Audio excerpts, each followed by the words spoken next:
Oh, good evening, everybody, and welcome to our annual symposium on Orwell books. Rather than burden you with my voice any longer, I'll hand you over to Les to run the show. Thank you. If I can share my screen.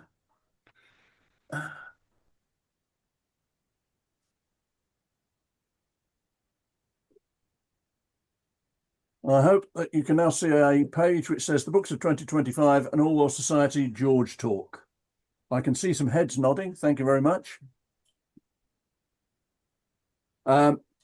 As we've done in previous years, I will give a short run through of the books I know which have been published in the year 2025.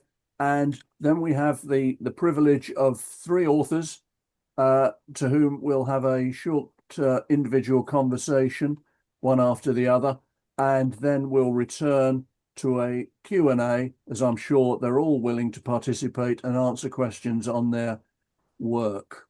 So let's have a look.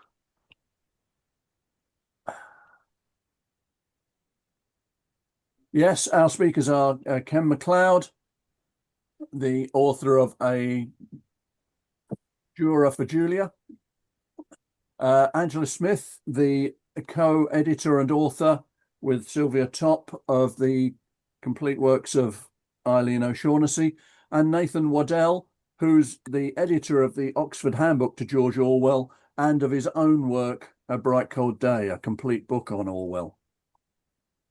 Let's have a look. Some of the books published in 2025, as I say, there was Nathan Waddell's The Oxford Handbook of George Orwell, an enormous volume, and there was his A Bright Cold Day, The Wonder of George Orwell, which was published last summer. Quentin and I were privileged to go to the launch of that. DJ Taylor's book, Who is Big Brother, had appeared the year before. It's now been reissued as a paperback by Yale University Press as George Orwell, A Reader's Guide. Our own member, Kevin Carter, has published George Orwell in Marrakesh, an enormous volume on the places that Orwell spent in North Africa, along with Eileen, in late 1938, late 1939.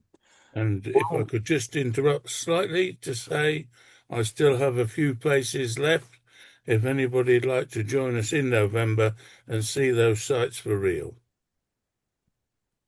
Yep, you can read the accounts of previous visits to Marrakesh, and you can actually also find details of Kevin's book on the Orwell Society website. So use the search button at the top of the screen when you go to orwellsociety.com. I'm sure also that Kevin will have copies for sale when we have our AGM if you want to meet him in the flesh. A short book published by the Bodleian Library is Orwell's Politics in the English Language, with an introduction by DJ Taylor. You probably have a copy yourself in something like Orwell's complete essays, but it's interesting for Taylor's introduction.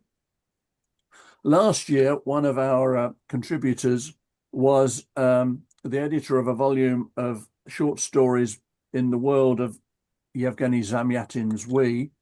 This year, we saw X and Other Stories by Yevgeny Zamyatin, published by Alma Books.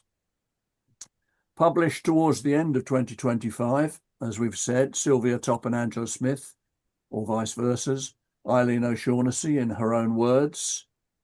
Alma Books, the publishers who publish quite a lot of Orwell's work in paperback, have published a very large volume of literary and political essays, calling it the annotated edition. I've not seen it. Our secretary, Ian Bloom, has seen a copy, but I don't think he actually looked inside to see the detail of annotation that it provides. An awful lot of Orwell, in my experience, is worth looking up.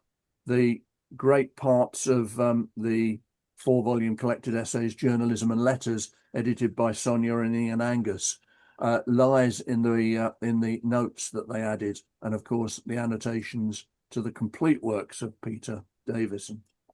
And a book I haven't seen, possibly Quentin has, published in Spain, is Eileen, Portrait of a Marriage, a Spanish language book. Yeah, Um, yeah, yeah. Mikhail did send me one. He assures me it is a repost to a certain book by an Australian author who amazingly remained a member until December. uh, oh, She well. she hasn't renewed this year. Oh, dear. What a pity. What a shame. Um, we went into a third screen when we listed the books of 2024, but I've only been able to account for two screens worth of books published in 2025. Ken's book, A Juror for Julia, was technically published towards the end of 2024, but I was only able to get hold of it in 2025, which is why I've asked him to join us. And of course, additionally, on the grounds that it's so good. And that's what we're going to go on for now. We're very privileged to have Ken, an author who's been writing for 30 years, but not specifically, although politically aware in many of his works, not specifically about works inspired by George Orwell. This is a volume of short stories in which two are set in the post world of 1984, a story called 1989, and the title story, A Juror for Julia, which occur at either end of the book.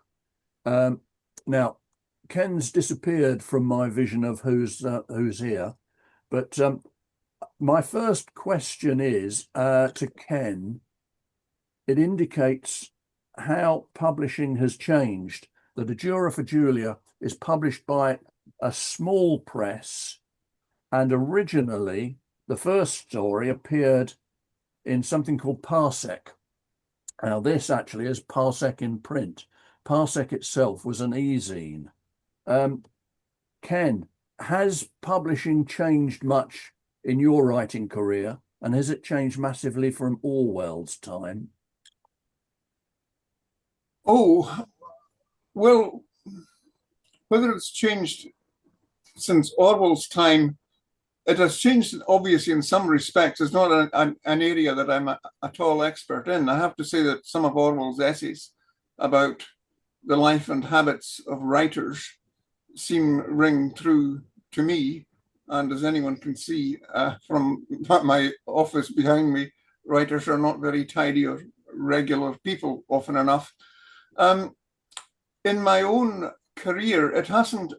Well, the biggest changes have been the biggest change, I would say, has been electronic publishing, the availability of ebooks, Yeah. and secondly, I suppose the biggest change happened in 2008 with the financial crash, when every author that I know of got sat down for a coffee or a beer with a respective editor and told that they weren't getting such big advances from now on.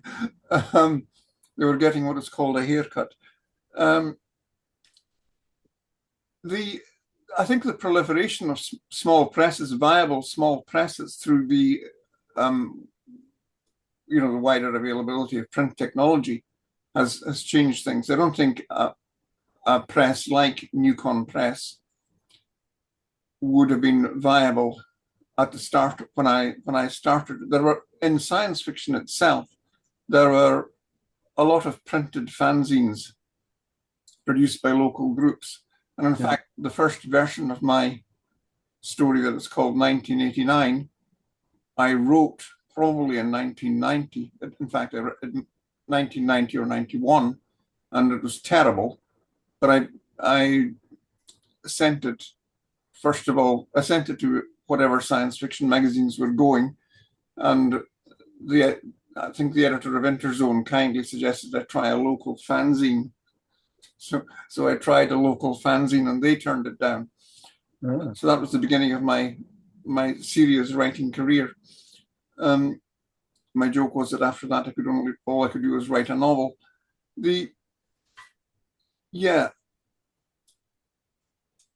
So in the basic rhythms of the business, the procedures don't seem to have changed very much since my first novel was published. You still have the same characters, agents, editors, and the process of copy editing, book proofreading are much the same, except that nowadays proofreading is done and some doesn't involve, none of the processes involve sending expensive, heavy wadges of paper through the post. So proof checking is done on some hideously difficult interface with PDF. Yeah. Thank you. Now, the first story, 1989, is a story about rebellion and revolt. I saw a quote that said somewhere, revolutions always begin among the corporals. Did you have a political theory underlying the story about how Big Brother could be overthrown? Yes, it was a subject that had intrigued me since, well, what happened quite simply was that back in the real 1989, I watched on television and followed avidly the fall of the communist regimes in Eastern Europe, and saw more or less live on TV the Romanian uprising, which was the most violent of them. And it occurred to me to wonder whether something like that could happen in the world of 1984. And I had this very bright idea of writing a story called 1989, which, as I said, the first version of it wasn't at all successful. But I continued to think about it. And sometime in the 90s, when I got onto the internet, I was in a science fiction fandom discussion group on Usenet, which is one of the earliest forms of social media, really. Yeah. Usenet news groups. And there were long debates and discussions on these. Yeah. And I wrote a piece called A Brief Critique of 1984 as Science Fiction, where I argued that simply as science fiction, if you looked at it through a science fictional lens, as it were, the world building didn't really add up. I said, it sounds as if that could be useful if you could rediscover that essay. Yes, I actually have it. It was published in a chapbook for a science fiction convention in 2001. So I could probably get some version of it to you or anyone who might be interested. Yeah, okay. We'll talk about that afterwards. Yes, please. Yeah, thanks. And I did a little squib. I've written quite a few things on my blog about Orwell over the years, and one of the things that influenced me was staying on Jura. I never got to visit Barn Hill, but I was on Jura for a week. And in fact, I was at another occasion, I was at a sociology conference on Jura on surveillance studies, the new discipline of surveillance studies.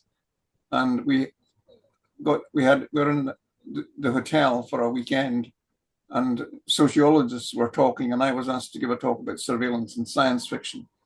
And I was sort of thinking about the practicalities of the surveillance in that world, the world of Orwell's 1984. Yeah. And at another occasion, I wrote the idea about Winston Smith being from the West Indies just came to me in a flash one day, and I wrote a little squib that was a kind of parody of Soviet pamphlets, as if the government of Airstrip 1 was denouncing this dissident writer who had come up with all these hideous slanders against Oceania. There's some great points there. I'm sure people will want to follow up afterwards. If we push on to the second story, Now, I know that you disagree with me when I say that it's slipstream. It's set on the Julia from Orwell's world after the rebellion has gone to Jura, where she discovers the manuscript or the typescript of 1984. But it's what has happened to the world after the fall of Big Brother that I think your work is so clever. The telescreens have been miniaturized and everyone uses them on their wrists to talk to each other and place orders and God knows what. It's the internet of today times the oligarchs of Russia times Peter Thiel and Elon Musk in the USA and the world that they fill. Did that all come to you as a separate thought exercise to the first story, or did it feel like a natural development? It should. It came as a separate development. Actually, after I'd written the first story, I think Tony, the editor at Newcon Press, asked me for a new story for the collection, and I thought of A Jura for Julia. And I think the germ of that story was when I was staying on Jura in October 2011, in an arrangement with the Scottish Book Trust, which had at that time an arrangement with Jura Distillery for writers to have a retreat in what used to be the manager's house, which is now an extraordinary. Just to the right of the entrance. Yeah, and I was trying to think of a story related to Orwell because there's a lot of Orwell material lying around in the house. Obviously, he's one of the most famous residents of Jura, and it occurred to me to wonder what if Julia came to Jura. What if after the fall of Big Brother, Julia came to Jura? And it occurred to me, just as it occurred to me, or I actually I picked up from a very contentious online writer called Gwydion Williams, who's the son of Raymond Williams. Oh, yeah. He has had some arguments against Orwell's 1984, in which he pointed out the very obvious fact that the world of 1945 has been forgotten in 1984. Nobody remembers it. And what a difference it would have made if the old prole that he talked to had reminisced about the world of 1945 and after, rather than the ancient world of top hats and so on. But it occurred to me that in the world of Orwell's in 1984, it's set in a manuscript of at least a manuscript of the book 1984 must exist or have existed, and that gave me the idea, the kind of reality bending idea of what if Julia was reading her own story and trying to figure out how on earth it had come to be described. Yeah, I had quite a bit of fun with that. Yeah, this is the concept that science fiction introduces all to this, a phrase that you've used, world building. And I'm always in two minds about applying world building to reading 1984. Some younger readers get carried away, I feel, and argue that Orwell hasn't built the world enough, or argue, oh, I want to know what they were wearing in East Asia or Eurasia. But it's I think it's a very significant thing that reading 1984 as science fiction can bring to the world. That the other thing which has happened in the last year on the islands of Scotland, of course, is that we've lost Christopher Priest, who lived on, was it Skye? No, Christopher Priest lived on Bute, the Isle of Bute, Huge. Ah, Yeah. yeah. and we were almost neighbours. I saw him and his wife Nina several times Ah, in the last few years, and they were very good friends. And it was a real mm, blow when he died. You know. yeah, Mm. yeah. If people want to read literature that specifically slipstream, then Christopher Priest is the one. There we go. Oh, thank you very much, Ken. Thank you. On. If you'll stay, please, because as I say, we'll have a Q&A after we've gone through our authors, because you've raised some really great points. Let's move on to Nathan Waddell. Professor Waddell is a professor of English at the University of Birmingham and an excellent chap.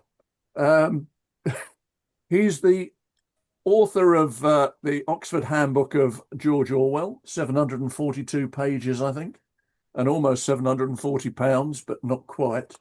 And just have a look. Here's just half of the contents of that handbook, and here's the rest of them. If we talk about this book first, before we move on to your own book, A Bright Cold Day, are, did any of the contributors bring something forward that you were completely unaware of? Well, maybe I could answer that by giving some context to how I put it together Oh, in the first no, place. you've got a PowerPoint presentation, I think, if you want. Well, yeah, actually, the PowerPoint is merely the covers of the book, so you've got there ahead of me. Okay. So the reason that I put this book together, which began all the way back in 2018, I think it was, roundabout. I'd just started editing the Cambridge Companion to 1984, and that came out of teaching Orwell to undergraduates, and just suddenly realizing that I had more of an interest in Orwell than I realized, and had always been interested in him through the orbit of dystopian writing. But then suddenly just got obsessed, really. An obsession is the word. And so I sort of sent an email to Oxford University Press saying, is this in the offing? Is anybody doing it already? And if not, could I have a go? And they said, yep. And off we went.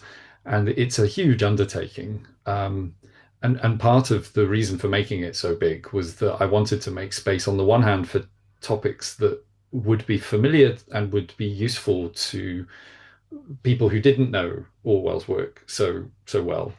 But then also to try and find space for some quite surprising topics. So bringing forward stuff that I didn't know. If you could go to the next slide, Les. I'm thinking here particularly of the section under the part called Fixations. So there we've got chapters on Orwell and the body, war and violence, machines, the absurd, stupidity, beasts, childhood, as Erin Carlston put it, Orwell's Jewish problem, kindness, sexuality, and then Englishness, which is maybe one of the more familiar ones. Um, Most of the surprising elements of the thematically surprising elements, anyway, of Orwell's writing came through in those chapters. And then some of the most interestingly new work in terms of comparing Orwell with other writers came in the section immediately after it, the contemporaries chapter, where we've got chapters on Bertrand Russell and Orwell, for example, or Wyndham Lewis, who is a personal interest of mine, Catherine Burdekin, who wrote Swastika Night, Yep. for example, and so forth. So there was a lot there, and it took a very long time. It took about 6 years in total of almost daily attention to get the thing over the finish line. So yeah, it is. I'm really proud of it. Really glad I did it, but it was quite the effort. The Cambridge volume that you mentioned, I think we have a review of that on the Orwell Society website, written by Peter Davison some years before he died. He was very appreciative of it. Yes, well, I mean, Peter is, I didn't know Peter, but I encountered his work when I was a PhD student at Birmingham. Yeah. 20 odd years ago. And I noticed that the shelves had an incomplete collection of the Sacker and Warburg Orwell that he edited, and convinced them to buy the whole thing and to stick it in the library, and have been digging in around that ever since.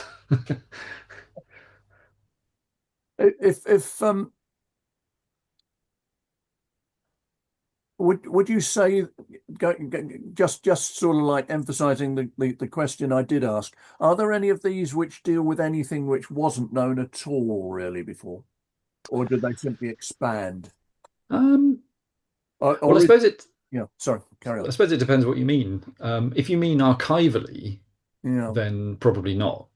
Um, Probably archivally, there's nothing here that nobody would not already have a familiar sense of. But again, it does depend what you mean. And in some instances, a lot of the archival work, or the less obvious, kind of less obviously available material that's drawn on, is not actually on the Orwell side. It's on the side of the author that Orwell's being compared with, say. Um, I mean, David Goodway's chapter on Orwell and Trotskyism, for instance, is a very forensic reassessment of that issue. And David's very forthright and sort of really wanted to go back into that question. Um, I mean, Priya Sathia's essay on Orwell, Race and Empire is the longest in the book by some margin.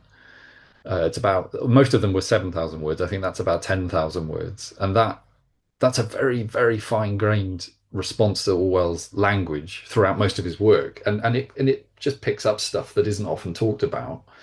Um, so there is plenty of new contribution here, but I think it's at the level of ideas rather than, say, previously unknown, um, previously undiscovered stuff by Orwell as such. Although saying that, there is a lot of attention paid to lesser discussed sides of his output. Some of the less often discussed essays, or some of the letters, for instance, that don't come up all that frequently.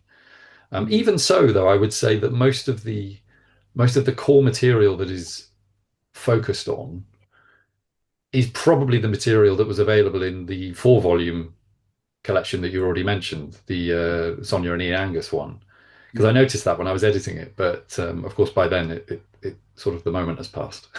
um, but Yeah. there we go. There we go. Okay. Well, let's move on, because you've actually written your own book, which is fascinating in its own way, because you've taken a completely different approach to the structure. You've taken themes and then looked at Orwell's world, or Orwell's writing through those themes. Mm. For our members who haven't read it yet, as I'm sure they'll all want to read it later, can you can you expand on that concept of themes for us, please? Sure. I mean, this book really is coming in the wake of other books that took sort of counterintuitive or creative approaches to Orwell. I'm thinking here of one that came out not that too long before it, actually, which is Rebecca Solnit's book on Orwell's Roses, which is a wonderful book, and is a book that I frequently recommend to students, because I say, if you want to see a way in which you can come at these questions with sort of a very open mind and a freed form that is nevertheless targeted and precise, then go to that book. And John Sutherland's book, Orwell's Nose, as well. Crazy book in some ways, but wonderfully inventive. It was. Oh, hello! I didn't realise Rebecca Solnit was here. Hello. Yeah, Well, Rebecca's with us. I'm pleased to say. there we go. Well, no, I love your book, so thank you for writing it. Um, this A Bright Cold Day really was, in some ways, I had got tired. I remain a bit tired of writing academic monographs. You put in an enormous amount of work, and I'm obliged to put in an enormous amount of work by virtue of my employment, to write books that end up being read by, I don't know, 5, 10 people. And there are reasons to do that, and some of them are compelling. Not all of them are compelling, however, and they are often not the most wonderful books to write, or indeed for people to read. And I wanted to write a book that was impressionistic and idiosyncratic, and me on a page, as much as thinking about Orwell. And Orwell's very personal to me. I've been reading Orwell most of my life, um, and the book's structure is trying to read Orwell's life in a sort of hypothetical way. It's not really trying to do archival scholarship or biography, and it was never claimed as that, although it has been marketed as a biography. It's much more selective, associative, impressionistic, and it follows the structure of an imaginary day, drawing out the various points in his writing where he writes about dailiness. So he writes about getting up and having, marmalade on toast, or he about the sort of things that he saw on his way to work. But also importantly, what his characters say and think and feel about those same things. And I wanted to blend the two. So in some ways, for a biographer, this book is a nightmare because it purposefully doesn't attend to a sharp division between fact and fiction. At the same time, I'm not trying to muddy the waters, and I do try all the same to, as best I can, to keep those things separate. But it's just I wanted to take Orwell's total impression on me as a single thing, both his life and his work, and then to write an appreciative book about it. And this was the end result. And the subtitle gives away the sentiment.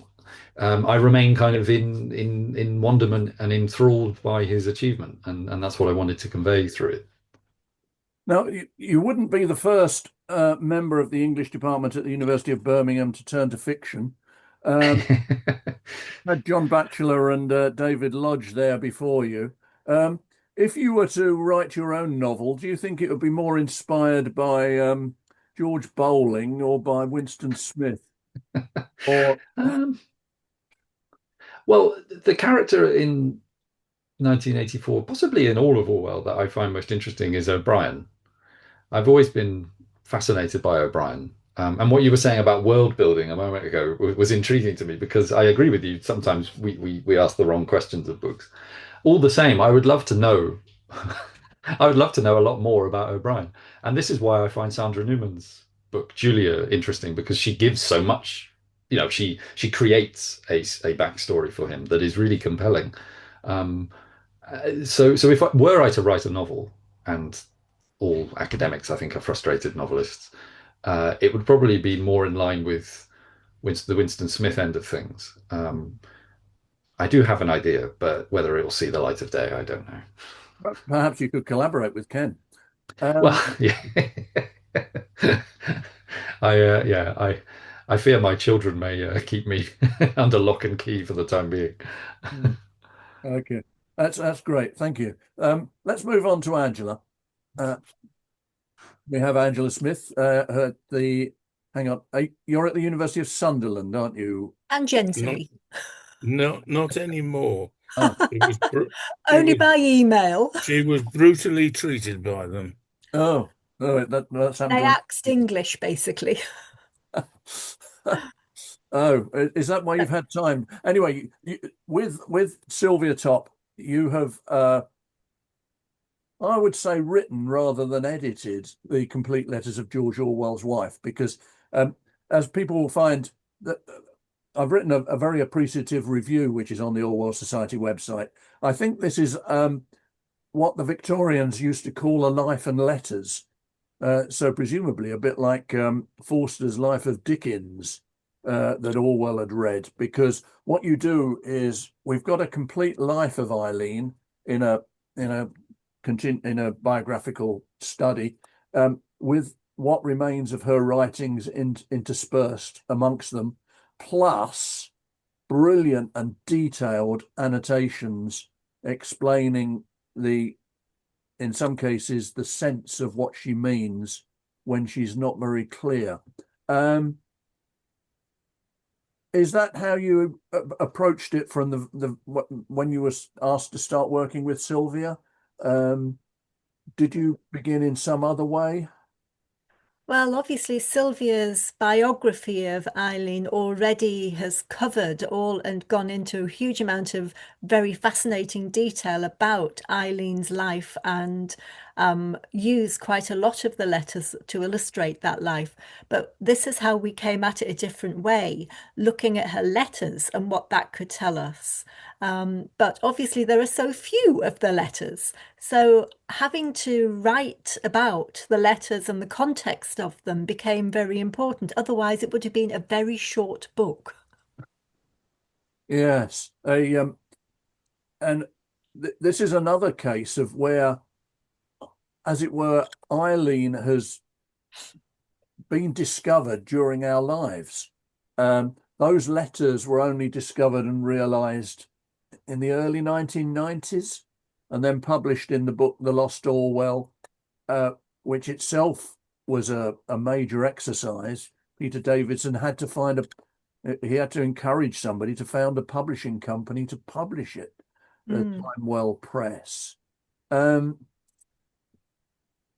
What do you think it's revealed about Eileen and her marriage to Eric Blair? Has it revealed a lot more that we have all these things? Well, I think as Sylvia's biography of Eileen makes clear, she was always there in that period when that 10-year period when they were married, to support him. That was her main role in life, to support him as a publishing author. But I think what also emerges is that she was capable of very imaginative things herself. The letters that we discovered in the BBC archive, for example, where Orwell isn't mentioned at all, and yet he must have been there in the background. But the letters show that she was highly competent in a very demanding job, at working for the Ministry of Food, liaising with the BBC. Um, Yeah. so it shows that I think in that marriage, there was that ability for her to both be very supportive of her husband, but also have a very clear, identifiable voice of her own. Mm. Do you think it reveals that in the world of work at the ministries and liaising with the BBC, she was much more important. She was more senior than we realised. I think that that management structure didn't allow at the ministry, certainly women, to progress very far. And there was always that argument about pay, both in the civil service and at the BBC, that the women were paid far less than the men for doing exactly the same job. But she was very good at her job. And she obviously had a great deal of respect of her colleagues. They listened to her. She was responsible for refiguring the content of the programming that went on in the BBC, and that is detailed in letters that are and memos that are written about her. So yes, I think that is very important to see. Mm.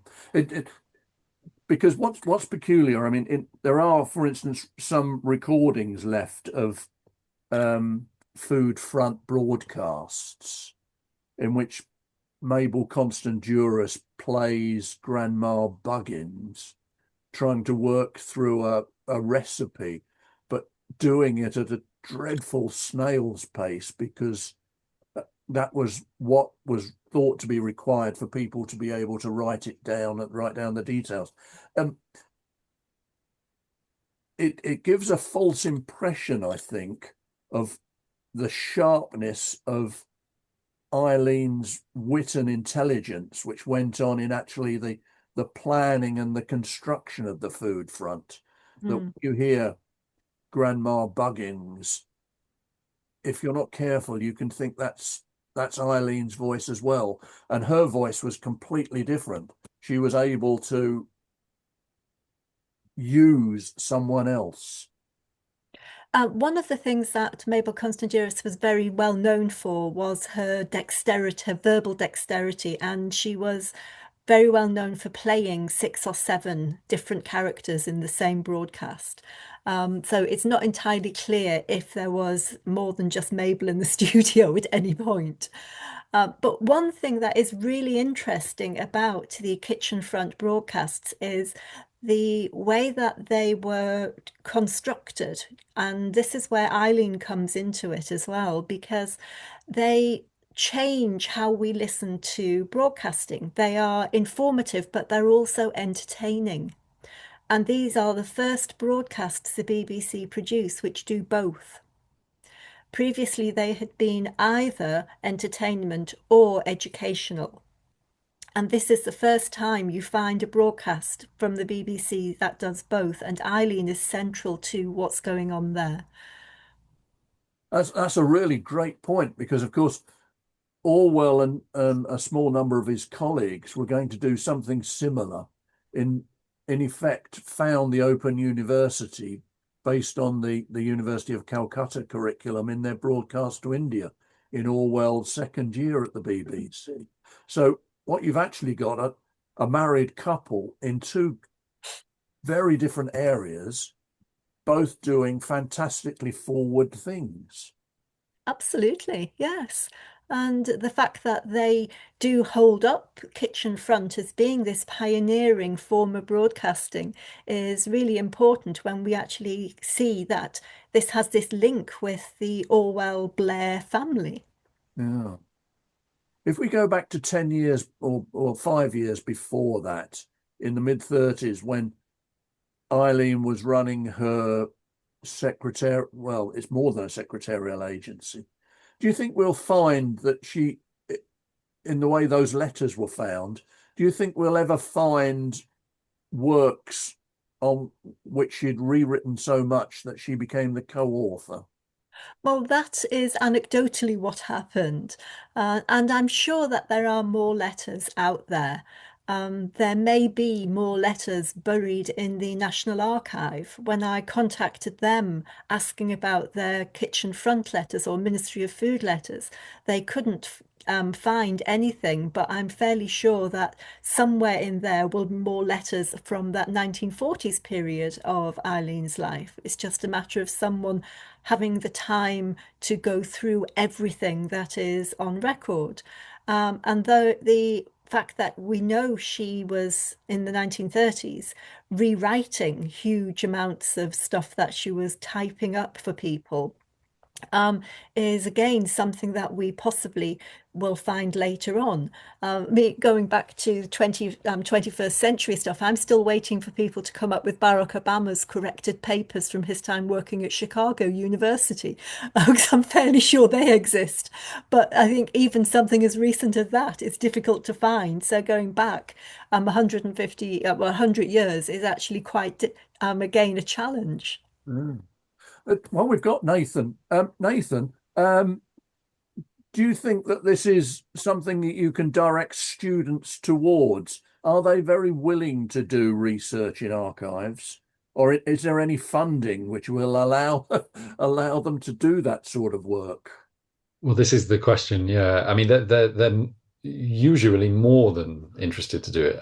We have a scheme at Birmingham that allows for a summer internship, which is a an annual thing, and colleagues put forward a project, and you're given a bit of money, not a huge amount of money, but a bit of money to pay some students to work on you that you're something that you're doing as an academic, and they can help and get some meaningful experience with. And we actually did a little bit of this on Eileen's letters a couple of years ago. I set them the task of sort of editing the letters and to seeing what they would come up with. And it was a sort of a test run of what that kind of project with students might look like. But it was only a few students, and not all of them were particularly interested in Orwell, or Eileen for that matter. They were just interested in editing as such, or in getting editorial experience of one kind or another that might set them up, say, for a career in publishing. So I think the interest is there. It's just the material infrastructure and the payment that they would be due and would warrant is just incredibly slim to come by and hard to find. Yes, and getting hold of original material is very difficult. We've got the internet, but I'm afraid that when you look at things, people will say, "Oh, I've done research." What they mean is they did a Google search, or worse, they'll type it into one of these AI search engines, which brings back the wrong result. Well, AI and I are not good friends. And going back to your question to Ken at the beginning about what's changed in publishing, a major issue that Sylvia and I had with this book is when we sent it to the manuscript to Palgrave, it was actually proofread by AI. And it took us another 6 weeks to untangle the mess AI had made of the proofreading. It was awful. No The human would have done that. Ministry of No Surprise. No, it's always a disaster. The professor at Birmingham, I mentioned David Lodge. One of his novels was the first to be computer proof set, which proved to be a disaster, and they lost massive amount of money. I think it was might have been out of the Shelter or Gingy or Balmy, but Lodge talked about it and how bad it had gone wrong. This is why, in Ken's world, where they take the telly screens and miniaturize them and wear them on their wrists like a Google Pixel supercar or whatever it's called. They work there, but half of the time I think that half of this material never works properly. And it gets in the way of decent research. Are you going to follow up Eileen's writings in any way, Angela? In my semi-retired state, I may actually go and see if I can go have a rummage in the National Archive. My PhD many years ago was based on data that I got from the National Archive mainly, so I know where it is. No. But I think I've exhausted the BBC written archive in Reading. I've been through all of their files, and that's the sum total. But I know that there must be more letters somewhere. It's just a question of if anyone has saved them for the archive. That's astonishing, because there's an As I Please article by Orwell in which he condemns how much paperwork was saved at the BBC, and clearly at some point it was removed. I suspect what was happening during the Second World War is there was a paper shortage, and you can see that in the size and the quality of the paper in the letters that are held in Reading. But they reused letters. If they were typed on one side, then the response would be typed on the opposite side and then sent back. So it doesn't surprise me that quite a lot of the letters went missing or don't appear in the files, because they were not very good at record keeping. They were very good at saving paper. Oh, that's right. Okay, very true. We're moving on. Okay, thank you very much for that. Before I return matters to Quentin for the Q&A, I ought to ask Ken. I've asked the other two what they'll be writing next. Will you be writing more soon? Or what will you be writing? It's up to me. No, sorry, to Ken. So I've got another 2 book contracts, neither of which have anything to do with this. Oh dear. Okay, sorry. Yeah. Oh, what I've been doing, I have just finished the first draft of a new science fiction novel, which will be my 21st science fiction novel. Well, it doesn't get any easier as you go on. So that's out with readers, and will be with my agent, and we'll see what they have to say about it. okay. Yeah, it's a space opera very far removed from the world of the short stories. That's very good. Okay, thank you very much. I'd like to thank all 3 of our authors. I'm sure they've raised a tremendous number of thoughts, questions, and subjects, and I've no doubt as well that people will be going away to order all copies of your books immediately this session ends. But Quentin, if I can pass back to you to open our Q&A. Well, if I could just make a comment, those of you who've got the book will see that Richard, Catherine, the cousin we have in common, and myself have written forwards about why we're pleased this book's been produced. And in mine, I say that my mother always spoke about how unrecognized Eileen was as a person. And when you think of the world with which she interacted so deftly, medical research with her brother, the work she did with Orwell, to work between 2 monolithic structures like the Ministry of Food and the BBC, and get crusty old folk of a male persuasion to change their mind about things, that's some talent. So if you could take this share screen down so I can see who might be asking questions, Les. Right. Okay. I think I've turned it off. Oh, hang on. I'm still there. How do I turn it off? You go down the bottom somewhere. You've got share screen thing at the bottom, so presumably you can unshare there. Oh, God.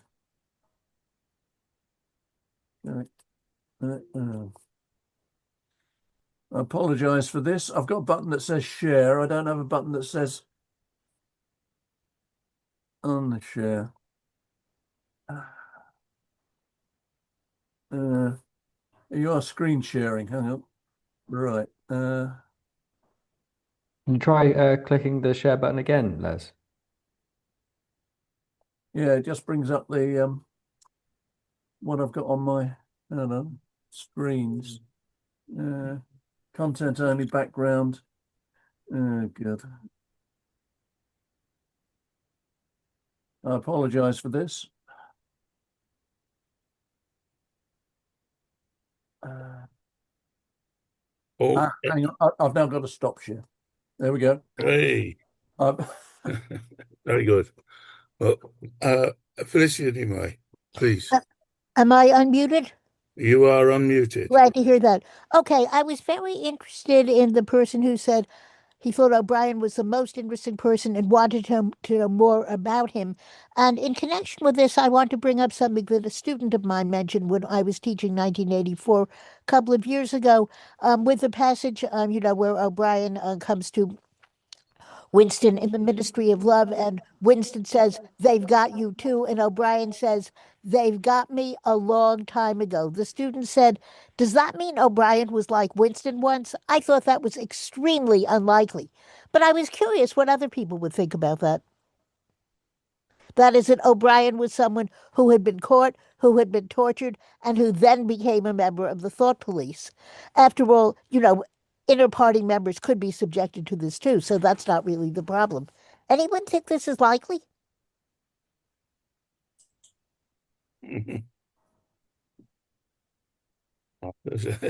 There's a baffled silence.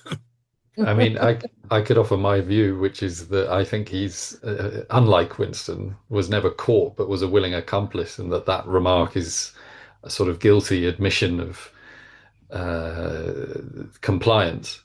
That's what I always assumed. In fact, Yeah. I didn't even think of it as guilty, although there is a remark about, almost regretful irony. But I was Yeah. surprised by this, so I just wanted to see what other people thought. There's just one anecdote. Sorry, just very quickly. There was a performance of a new adaptation of 1984, a theatre production of it that came through where I live fairly recently, starring Keith Allen, Lily Allen's father, as O'Brien. And the way he performed it was to suggest that he was trying to get Winston to just see, if you just say yes, it's so much easier. If you just obey, everything, all the problems go away. That was the kind of the manner that he did the performance in, and I thought that was quite interesting. But Only anyway. surrender and everything else follows. Yeah, it was a good production. I thought that one, especially they had this big eye that was effectively a camera, and as people came into the theatre, you could see them in real time. It was very effective. Jeffrey, unmute, please. You're still muted, Jeffrey. Mute. That's it. It's okay now. Start Can you again. hear me? Yeah. Okay. On the O'Brien issue, I don't want to self-promote myself, but I did write an essay in the George Orwell Society. It was the actual first one that I did on the O'Brien character. And without going into detail here, I think that you can mount a very successful argument that O'Brien is a genuine member of the Secret Brotherhood. There's a number of references that you can make in the text, which I did in the paper that was published. And you've got to ask the question, if you're thinking about the O'Brien character, you've got to ask the question in the novel, who knows about the diary? Only one person knows about the diary in the text of the novel, and that is O'Brien. Julia has no idea that there's any diary. Only O'Brien, and he quotes from the diary. Only O'Brien knows of the diary. So how was Winston's name mentioned in the appendix? My theory is that O'Brien kept the diary. O'Brien's a secret Brotherhood member to his dying day. But people may not agree with that, but I can argue that from the text. Have we any thoughts, comments on what our three speakers have been talking about in relation to their work? Sorry, could you repeat that? Well, yeah, I was inviting people to respond to what the three of you had been talking to us about specifically.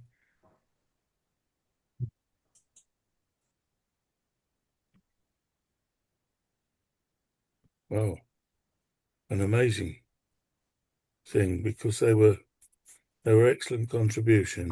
Hi, can I say something? I can't see. Can you hear me? I can hear you. Yeah, you can't see me though, because I can't seem to get my camera working. I've been trying since Yeah, I noticed you've got a since 6 camera p.m. with But a cross anyway, through it. my name's Michael Crowley, and I'm very interested. I'm particularly interested in Orwell's experiences in Spain. Yeah. And I think, well, I'm developing a point of view that it was Spain and what happened to Orwell in Spain during the May days, and this comes back to Jeffrey's point, were fundamental to the writing of Animal Farm and 1984. And everybody would say, or draws the connection directly, particularly with Animal Farm, to the Russian Revolution and the counter-revolution, and of course doublethink, etc., to Stalinism in the Soviet Union. But Orwell experiences Stalinism in Spain in 1937 before, and it changes him and Eileen, actually. And looking through, if you go into Homage Castellani, but some of the essays, he does come across, I wouldn't say they were O'Brien figures, but they are individuals who at one time had been members of the POUM or not members of the Spanish Communist Party, but then will do what they're told once the Spanish Communist Party and the Republican Army oppress the anarchists and POUM in Barcelona. And he also mentions coming across members of the International Brigade, English volunteers. I think they're English volunteers. I'm not sure he says, actually. And he remonstrates with him and says, how could you possibly believe that I and my comrades in POUM are fascists, are fifth columnists? And they laughed, he says, and told Orwell that they don't believe that, but that they would shoot him and his comrades because they'd been ordered to do so. And that's the Comintern. That's life. Yeah, that's what we got to do. We obviously, you're not fascists. We don't believe any of that. But we will put down this anarchy in Barcelona. And if you dig deep about what happened in Spain and what happened to Orwell, I don't know. I just see more of that in 1984 than I do the Russian Revolution. And so it was, sorry, he's gone. Is it Jeffrey? Jeffrey. It's just this notion of, something happened to people in Spain, not just Orwell, Kessler, and many other people, and came back to Britain and became, I suppose, the first anti-Stalinists on the British left, a very, very small number of people. So the notion that O'Brien could have been somebody much more sympathetic than, you know, he came to be, the secret policeman. Yeah, I mean, I buy that, but I just wanted to put in a little pitch that he may have got that idea from Barcelona. Well, I don't have any doubt that the Spanish experience is fundamental because of the attitude to truth. You know, the battles that never took place that were reported, the ones that did take place that weren't reported, as well as, of course, all this branding of people that were anything but what they were branded. Yeah, and just to add to that, actually, because I've got a publication coming out later this year on the letters and diaries of the International Brigade, and the People's History Museum in Manchester, which is a fantastic resource, has 3 or 4 letters by Eric Blair to, I think it's Brailsford, and it's because the New Statesman had printed, you know, verbatim the line that the Plume had stolen even tanks, you know, and Orwell points out there isn't anybody in Plume who would know what to do, how to operate a tank, let alone, but the whole kind of fantasy that they had stolen this huge quantity of arms, etc., etc. And you can, I mean, it's quite a buzz, I should say, you know, handling the docs that Eric Blair wrote, but also what you could see is how angry he was when he wrote those letters, you know, saying, what on earth, how have you swallowed this Stalinist line, hook, line and sinker? And as we know, you know, he feared assassination when he was back living in Hertfordshire with Eileen some time later. I'll shut up now, but anyway, thank you. Thank you, Michael. Les. Thank you. I don't want to deny that position, but yesterday I finished reading Harry Flannery's 1942 book, Appointment to Berlin. He was the American journalist who had interviewed P.G. Wodehouse, which Orwell quotes in his essay. But what you actually get from Harry Flannery's book is just what it was like to live in the Nazi state, because, you know, Britain had gone to war with the Germany in September 1939. The Americans didn't go to war with Germany until December 1941. They were living in the Nazi state, and what they actually got was the difficulties. And once they got out, books like Flannery's reported what it was like. And what you've actually got as well is who were the people who worked in the offices who would stamp or not stamp your food tickets or your access to travel. These were the O'Brien figures in a Nazi state. So the O'Brien figures occur not just in Stalinism, but in Nazism. They occur in all totalitarian systems. And Orwell would have been aware of this simply by reading these accounts, which he mentions, of which he only mentions part, like P.G. Wodehouse, one chapter, but he must have read the whole book in order to get to the P.G. Wodehouse chapter. So he was aware of what the life was like. Plus, of course, he was meeting refugees, people like Evelyn Anderson, whose book was edited by Eileen. So I just want to mention that. Okay, I'll shut up. Thank you. Priscinimo. Yes, I'm interested in the claim that only O'Brien had seen the diary. I wonder how that would be reconciled with his realizing the party had been aware of everything. They even saw for 7 years they had been tracking him. They even saw the white fleck on the diary, which they had carefully replaced. Admittedly, that doesn't specifically say that anyone else had seen it, but since he keeps referring by using the term they, it certainly opens it up to that possibility.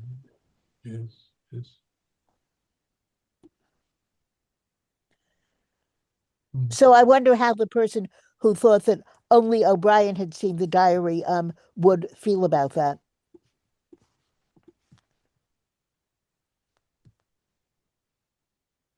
Yes, Jeffrey, you want to respond? Can you hear me now? Yeah. I don't Yes. hear you. I'm more interested in what the presenters have had to say. Actually, the O'Brien thing, I don't want to take it too far. Look, it's a fairly technical point that you raise. I can sort of respond to it, but I don't think this is the place to do it. I think it's taking the focus. I agree, Jeffrey. I'd like to have more Yeah. So contributions to I'll do leave the with subject. the books. Yeah. Okay. Thank you. Richard, evening. Hello, everyone. I've read Nathan's book and I've read Sylvia and Angela's book, and I rate them very highly. And we're focusing tonight on books, and I'm wondering how much, when we think of the Orwell conversation, that we tend to marginalize, I think particularly in the academy, things like the Facebook pages of the Orwell Society, the Orwell Society Journal, the Orwell Society website, Darcy Moore's blog. This is part of the general Orwell conversation, and I would like to see those referenced more in academic texts about Orwell. Would my colleagues agree? Yeah. A lot of head nodding. Nathan, what do you think? No, I completely agree. I mean, what I tend to do as an editor is whenever I feel that something can be augmented or extended by a reference to one such source, I will suggest it. And usually people are very happy to do it. I mean, I think so Darcy, for example, I'm editing in the very late stages, he says, fingers crossed, of editing a follow-up, George Orwell in Context for Cambridge University Press. And of which several people in the room are involved, as are a couple of people involved in the Oxford Handbook. I've just noticed.